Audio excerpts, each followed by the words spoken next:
Bonjour, bienvenue sur les racontines de Nathalie pour les histoires de Noël. Aujourd'hui, nous sommes le 16 et le lutin et la mère Noël dédicacent plus particulièrement cette lecture à Aurélie, car c'est son anniversaire, une petite fille que nous adorons, qui restera toujours notre petite fille. Allez, c'est pour toi, ma chérie. Alors, 16 décembre, on va tourner la petite boule. C'est fait. Et les loulous, il reste plus que 9 jours. Waouh, ça fait ça 9. 9 jours. Et le Père Noël va venir vous amener les cadeaux. Bonjour, Père Noël. Voilà notre Père Noël qui arrive. Bonjour Père Noël. Bonjour mon grand. Qu'est-ce qui te ferait plaisir cette année? Une maison de poupée. Oups. Je viens de distribuer la dernière. Attends un peu, que je réfléchisse. Oh, regarde. Qu'est-ce que tu dirais de ça? Waouh, merci Père Noël, une jolie maison. Le Père Noël continue son chemin.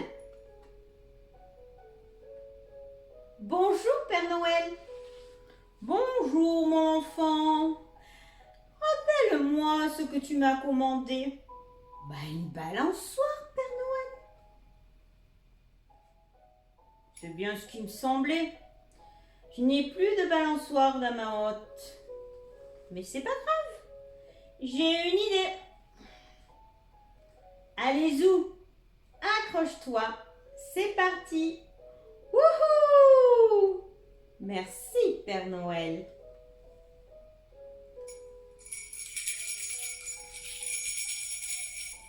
Il continue son périple, le Père Noël. Et le voilà qu'il arrive en Afrique. Bonjour, Père Noël. Oh, salut à toi. Tu as encore grandi. Alors, il y avait quoi sur ta liste? Un costume de super-héros. Oh, oh, oh, zut, je n'en ai plus. Sinon, un costume du Père Noël. Ça m'apprendra à vouloir faire plaisir aux enfants. Le Père Noël a donné son costume au petit girafon. Père Noël, attends. Moi aussi, j'ai un cadeau pour toi. C'est le costume de l'an dernier. Il ne me va plus. Oh, merci ma grande. Avec ça, j'aurai moins froid.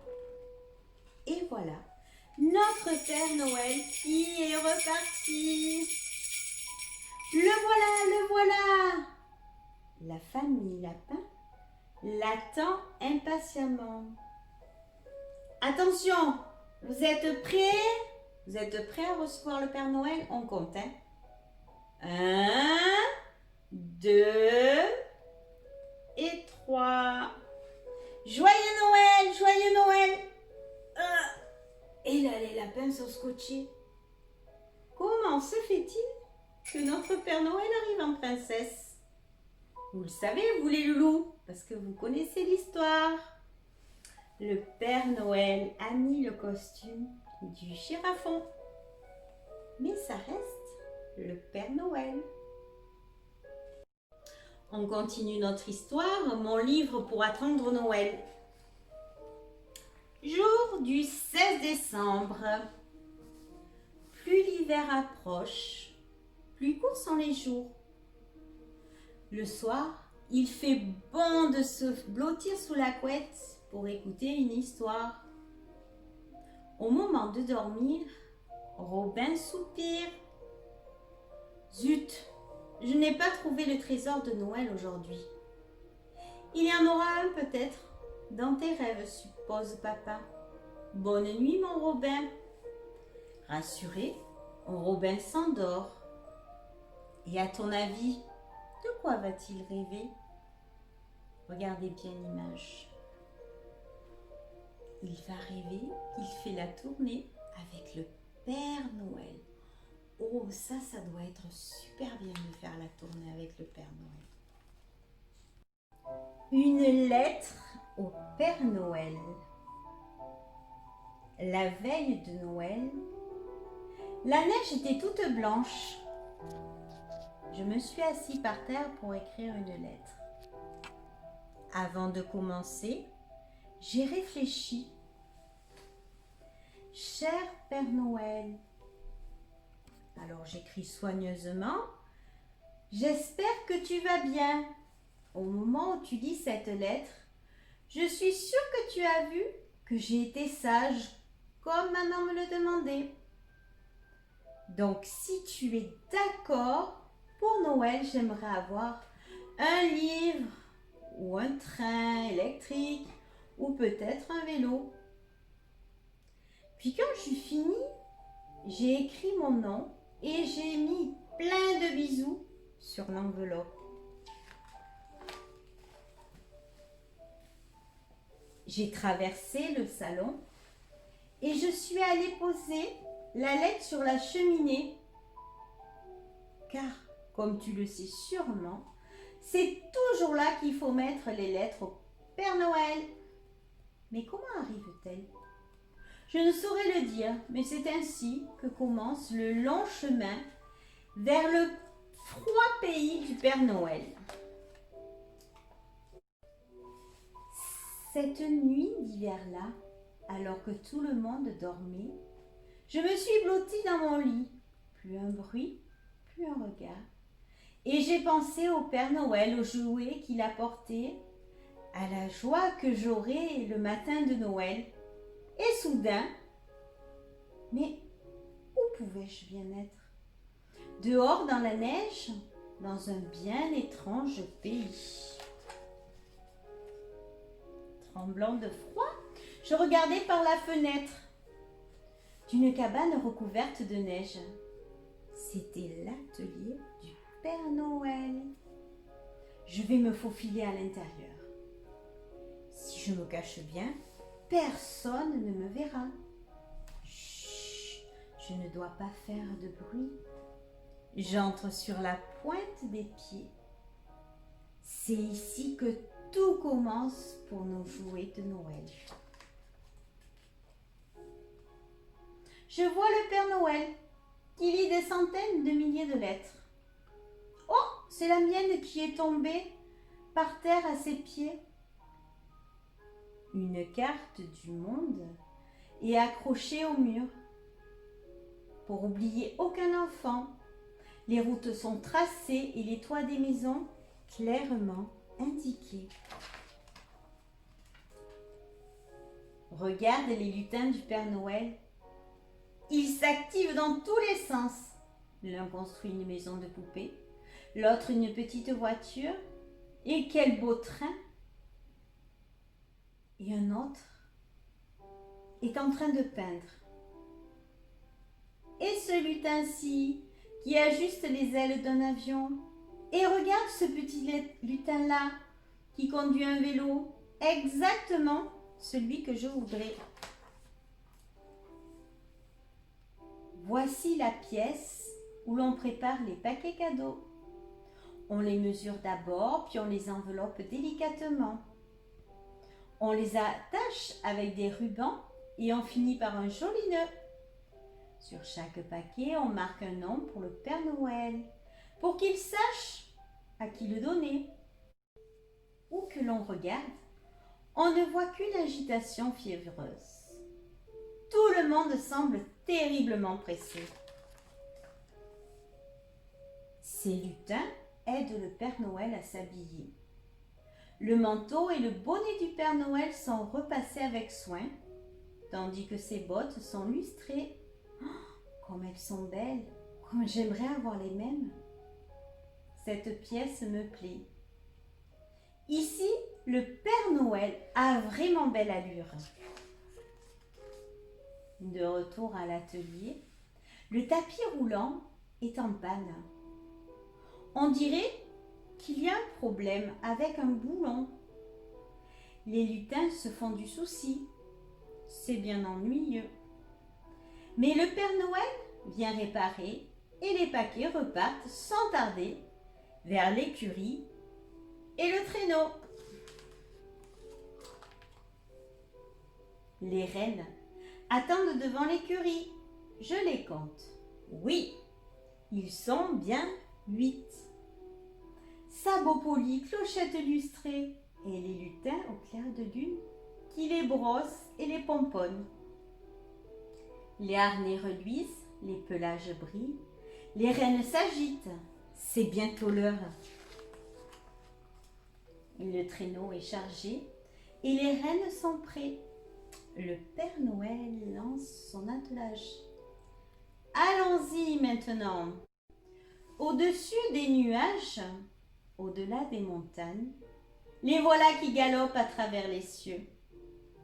Bientôt, en dessous d'eux, ils aperçoivent un toit. À l'intérieur doit dormir un enfant comme moi. Quand je me réveille, c'est Noël et c'est comme dans mon rêve. Ma pantoufle est remplie de sucreries. Dans ce paquet, c'est certain un petit train. Moi, qu'est-ce que je vois? Un beau vélo au pied de mon lit. C'est sûr, le Père Noël a bien lu ma lettre. Et oui, les loulous, le Père Noël, là, il est en train de lire toutes vos lettres. Vous avez encore un petit peu de temps, mais très peu, quelques jours, pour envoyer votre lettre.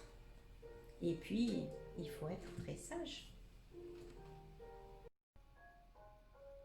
Jour du 16 décembre, la petite fleuriste.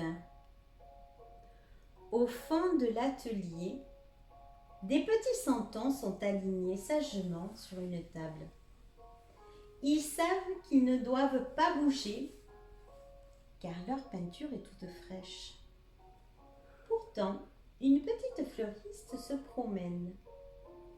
Elle s'arrête devant un autre santon et demande: « Est-ce que tu es peintre, toi ?»« Ah non !» répond le vieux santon. « Je suis boulanger.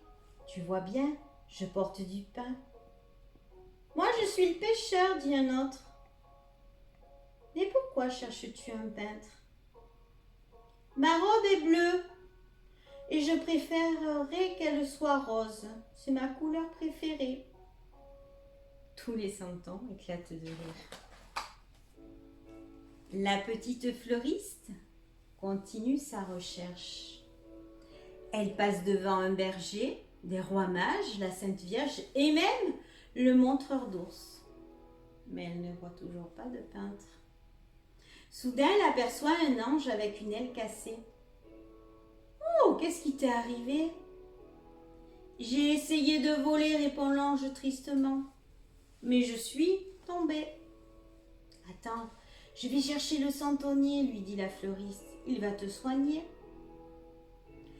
La fragile petite fleuriste traverse alors l'atelier pour rejoindre le santonnier. « Viens vite, viens vite. L'ange a eu un petit accident. »« Merci de m'avoir prévenu, répond le santonnier. Et il prend la fleuriste dans le creux de sa main et la ramène sur la table. Puis il recolle délicatement l'aile de l'ange. « Voilà! Quand la colle aura séché, tu seras comme tout neuf. »« Merci, répond l'ange. Je me sens déjà beaucoup mieux. »« Monsieur, la fleuriste, est-ce que ça vous ennuierait, s'il vous plaît, de la repeindre en robe rose ?» Le petit renne au nez rouge. On l'appelait Nez Rouge, ah comme il était mignon, le petit renne au nez rouge. rouge comme un lumignon, son petit nez fait rire. Chacun s'en moquait beaucoup, on allait jusqu'à dire qu'il aimait prendre un petit coup. Une fée qu'il entendit pleurer dans le noir. Pour le consoler, lui dit: viens au paradis ce soir, comme un ange né rouge, tu conduiras dans le ciel avec ton petit nez rouge, le chariot du Père Noël, le chariot du Père Noël. Et bien voilà pour ce soir de ce 16 décembre. Je vous fais de gros bisous, vous dis bonne nuit et à demain.